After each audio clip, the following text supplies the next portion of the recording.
Good afternoon সবাইকে।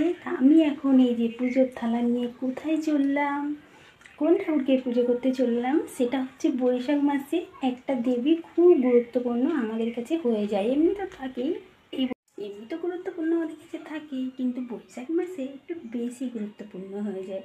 তাহলে সেই দেবীকে দেখতে হলে তো ভিডিওটা দেখতে হবে। চলো দেবীর সাথে দেখা করাই তোমাদেরকে। দেখো বন্ধুরা, সেই দেবী মায়ের কাছে আমি এসেছি, দেবী মায়ের ঘটে জল ঢালছি। এটাকে বলা হয় বৈশাখ মাসে গাছে ঝরা বাঁধা। তা এই পাতা ছাড়া তো গোবিন্দ সেবা লাগে না, তবুও এই গাছকে বেশি গুরুত্বপূর্ণ হয়, বৈশাখ মাসে একে বেশি সম্মান দেওয়া হয়। দেখো আমি দুবার করে জল ঢেলে নিলাম, এবার একটু আরতি করব। চলো।